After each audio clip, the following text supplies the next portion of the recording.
Hello everyone, myself Suhas Kumar Suman. Currently I am doing MBBS from Government Vellore Medical College Vellore, Tamil Nadu.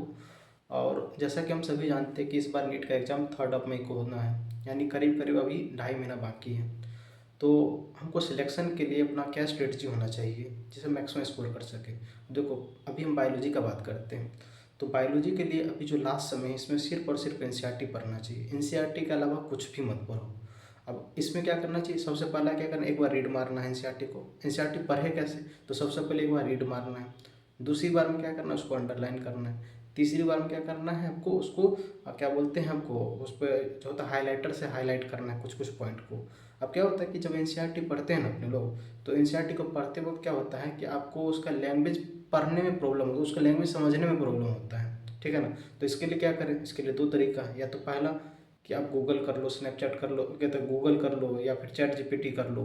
तो उसमें क्या होता है, आपको सब चीज़ें आपको वहाँ पे समझ में तो भी नहीं आता है। दूसरा क्या है कि हम यहाँ पे एनसीईआरटी रिवीजन सीरीज स्टार्ट किए हैं। इसमें हर एक चैप्टर के, हर एक टॉपिक के हम क्या किए हैं कि हम एक्सप्लेन किए हैं लाइन बाय लाइन हर एक चीज़ को, ठीक है ना। और हर एक चैप्टर को हम 30 मिनट से 45 मिनट में कंप्लीट किए हैं। तो आप वो पढ़ सकते हो। इससे क्या होगा आपको कि ऐसा लगेगा कि टीचर दोबारा पढ़ा रहा है, तो आपको क्या होगा कि वो लॉन्ग लास्टिंग याद रहेगा। और दूसरी बात, एक एक लाइन को हम हिंदी में एक्सप्लेन कर रहे हैं, ठीक है ना। हर एक लाइन को हम हिंदी में एक्सप्लेन कर रहे हैं, तो आपको पढ़ने में दोबारा जब पढ़ोगे ना उसके अलावा तो प्रॉब्लम नहीं होगा। और जहाँ पे प्रॉब्लम होगा तुरंत वहाँ से गए और देख लिए।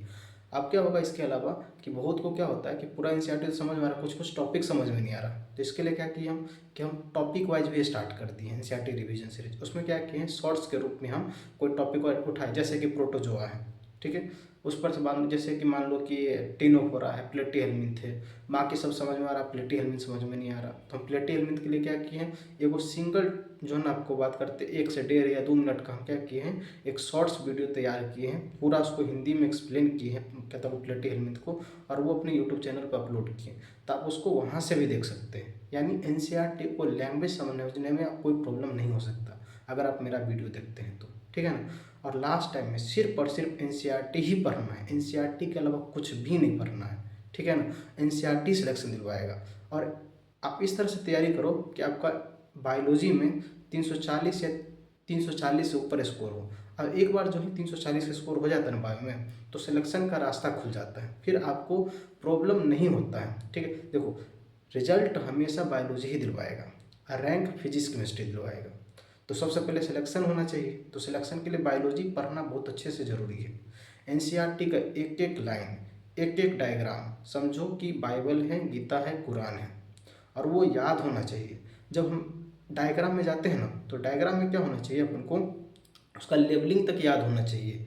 जो एनसीईआरटी पढ़ते तो उसका जो डाटा दिया है ना, वो डाटा एक्यूरेट डाटा याद होना चाहिए, ठीक है। और वो कुछ जैसे साइंटिस्ट का ईयर के बारे में दिया हुआ है वो भी याद होना चाहिए, ठीक है ना। तो आपको इस तरह से पूरा का पूरा एकदम रहोगे ना, पूरा एकदम एनसीईआरटी का हर एक कोना कोना जब छान मार लोगे ना, तो समझो एनसीईआरटी इतना पढ़ लिए तो आपका बायोलॉजी में 340 या 340 सुपर स्कोर होगा ही होगा। और आपको लैंग्वेज में प्रॉब्लम होता है, उसके लिए हम NCERT revision series start already कर दिए हैं। अभी यूट्यूब पे कुछ वीडियो ऑलरेडी डाला जा चुका है और कुछ वीडियो आने वाला है, और रोज़ हम वीडियो डालते हैं। और अभी हम नीट तक रेगुलर वीडियो डालेंगे, ठीक है ना। तो आपको किसी अदर टॉपिक पे भी आपको चाहिए हेल्प, तो आप कमेंट करो, हम आपको वीडियो बना करके हेल्प करेंगे, ठीक है। और हम आपको नीट तक आपसे जुड़े हुए हैं, तो उसके लिए टेंशन नहीं है कि बीच में छोड़ के कहीं चले जाएंगे, नहीं। हम नीट तक आपसे जुड़े हुए हैं, और आपको किसी भी टॉपिक पे आपको प्रॉब्लम हो रहा है एनसीईआरटी में, ठीक है, किसी भी सब्जेक्ट मतलब एनसीईआरटी में किसी भी टॉपिक में किसी भी चैप्टर में, तो आप हमको मैसेज कीजिए, उस पर हम आपके स्पेशली, ठीक है, आपको वीडियो बनाएंगे और अपलोड करेंगे आपके लिए। और आपको अगर मेरे वीडियो से अगर हेल्प हो रहा हो तो उसको आप लाइक कीजिए, कमेंट कीजिए, शेयर कीजिए, सब्सक्राइब कीजिए। इससे मेरा भी फ़ायदा होगा, आपका भी फ़ायदा होगा, और जिसको शेयर कीजिएगा उसको भी फ़ायदा होगा। तो चलिए, ठीक है।